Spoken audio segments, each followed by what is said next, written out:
Hey, and welcome to the Short Stuff. I'm Josh, and there's Chuck, and Jerry's here too, setting the tempo. And this is Stuff You Should Know, Short Stuff. That's right. I guess you could have said there's and and there's I wish I had now. Maybe we should retake the whole thing. Nah. We're too far in now. a dumb joke, because what we're talking about is naming, and specifically sort of like the rules and laws about naming somebody and having a name, and if you need a name legally. This is so in our wheelhouse, man. We've been talking about this stuff since basically day one of Stuff You Should Know. Yeah, this seemed familiar enough to where I thought we might have done it. No, we haven't done this particularly, but we've talked about, I think in some of like our videos, maybe about people who gave their kids weird names. Like, I will never forget, Detroit. Oh, yeah. You remember? Right. I forgot about that, yeah.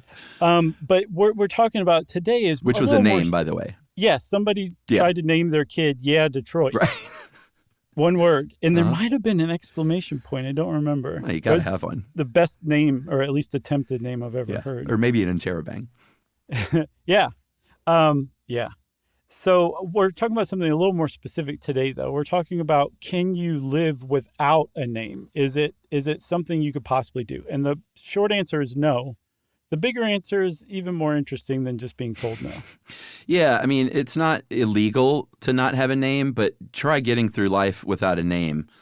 It's going to be a big pain. So, like, getting a job, getting a driver's license, just almost anything that you do these days might require some form of identification. And if you don't have a name, it's going to make it challenging. Yeah. I mean, like, you just could not make it through life, at least in the United States and most other countries. Probably just about any country, because you like, no one can say you're you. That's how we do it. That's the first way we do it, is with a name. I think when you're named, even before you're named, even before you get your social security number, you have your name. That's how you're identified. That's how they keep up with you, who's who at the hospital, even. Yeah, you can change your name, and depending on your state, there's different ways you can go about that. You can just start using a different name, and even without making it like the official legal way, like on formal documents. Even Emily changed her spelling of her name, and it was just unofficial for many, many years until she finally had it officially changed, which is interesting. Nice. Yeah, she went from Y to IE. I always loved the IE on the end of her name. I thought that was a nice touch. I didn't realize it was her own choosing. So, man, like a teenager thing. She keeps getting better and better, I think so, too. Well, she's in her 50s. So there are some rules. I should say not everybody has rules. Usually, in the United States at least, the laws about what you can or can't name your kid are it's by the states. And there's at least a dozen states that don't have any laws. They're basically like, you can name your kid whatever you want. Okay.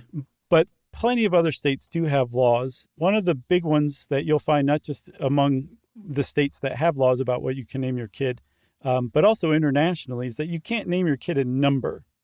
Although there is a workaround. You could spell out that number.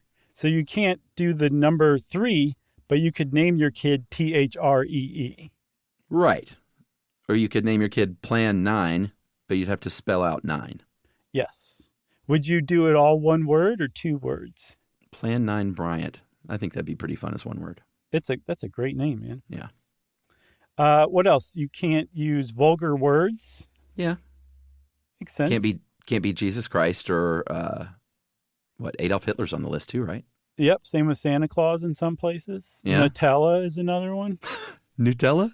Yeah. That's funny. Is it Nutella? I always say Nutella. I've always said Nutella, but it probably is Nutella. I don't know. Who's to say who's right in this topsy-turvy world? Any kind of racial slur you can't use, or if it's a name like intentionally used to like commit fraud, like to get out of a debt or something like that, you can't change your name for that reason. But I mean, would you be dumb enough to go and change your name and tell like probably not the people at the Vital Records, like, yeah, I'm doing this because I owe a lot of money? Yeah. Emojis are out pretty much across the board. Oh, good. And that's the United States. And you're like, well, that's kind of strict, if you do think that that's kind of strict. But around the world, it can be even stricter. Like Portugal is very strict. not only do they have some serious naming laws, there's a list of approved names that you have to select from. I think Iceland and Denmark also have similar lists. And in Portugal, it has to be what they consider gender appropriate. Oh, interesting. And Still. yes, and they will kick your door down if you try anything different. Wow. Yeah, Portugal's hardcore about naming. Maybe we should take a break and we'll talk a little bit more about naming that baby right after this.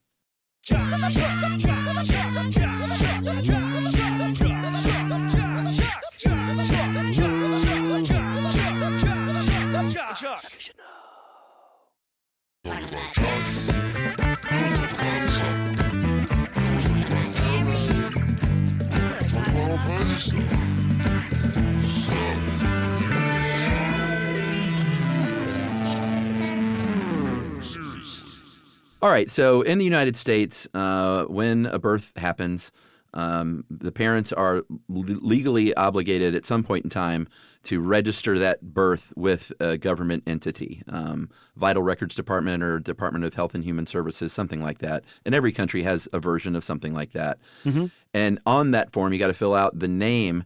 But it depends on what state you're in as far as like how long you have to decide that.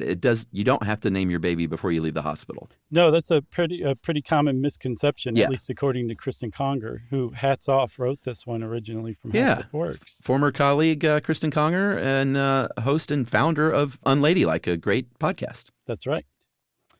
So Conger points something out that I thought was pretty smart, that if you do leave the hospital when your baby unnamed, because that's got to be a lot of pressure. Yeah. If you don't have it done beforehand, you don't want to just be thinking of it like right after you give birth. Yeah. Yes, exactly. Especially if you weren't aware you're pregnant and this was a surprise birth. You need a little time, right? Yeah. The hospital's still going to be like, we need to be able to keep up with that baby so that baby goes home with you. Right. So they might name it something like Baby Girl Smith if your name is Jane Smith. But there was a study that was conducted, probably the most obvious study I've ever heard, that was like if you actually use something a little more specific, like say this is Jane Smith's daughter, you would name it Jane's Girl Smith. Yeah. You're probably going to have fewer mix-ups at the hospital, which is just alarming that anybody even needs to study that because that even happens. Yeah, for sure. If you do wait and you haven't decided in the hospital, and then you decide, like, let's say the state you live in lets you, like, wait a few months or whatever. Mm-hmm. It depends on that state, again, on the procedure for adding that in.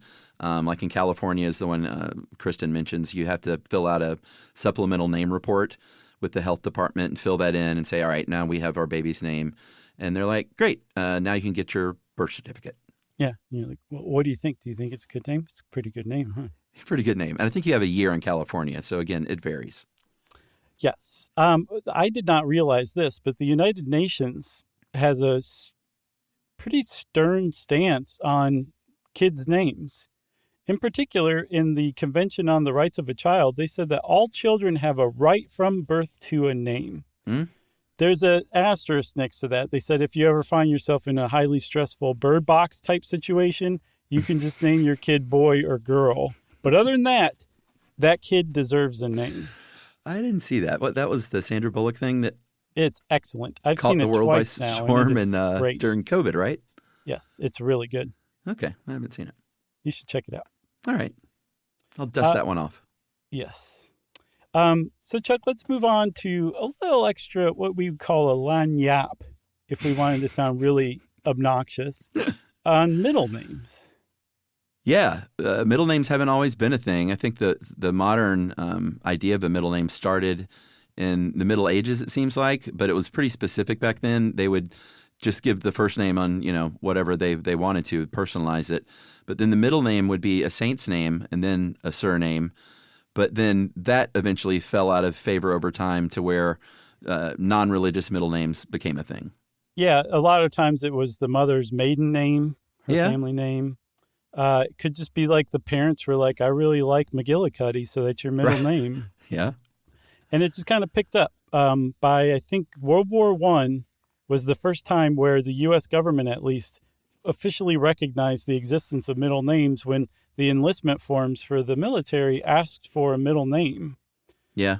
And within, a couple of decades, a handful of decades, as computers started to be used for documentation of individuals, like tracking people, Big Brother type stuff, they were programmed for 3 names: first, middle, last. And what would happen, Chuck, if you did not have a middle name? If you don't enter that, they would insert NMI, no middle initial, because not everyone has a middle name, and some people have many. I know that my friend Justin from England, he is he has two middle names. So is he a baron or something? 3 names and a surname. No, it's just I think it's more common in the UK to do something like that. So he's Justin Neil Alexander Stewart. So 2 middle names, 1 first name, and his surname. Very nice. And his social security number is. Right. You got anything else? I got nothing else. I don't either. I guess that means Short Stuff is out. Stuff You Should Know is a production of iHeartRadio. For more podcasts from iHeartRadio, visit the iHeartRadio app, Apple Podcasts, or wherever you listen to your favorite shows.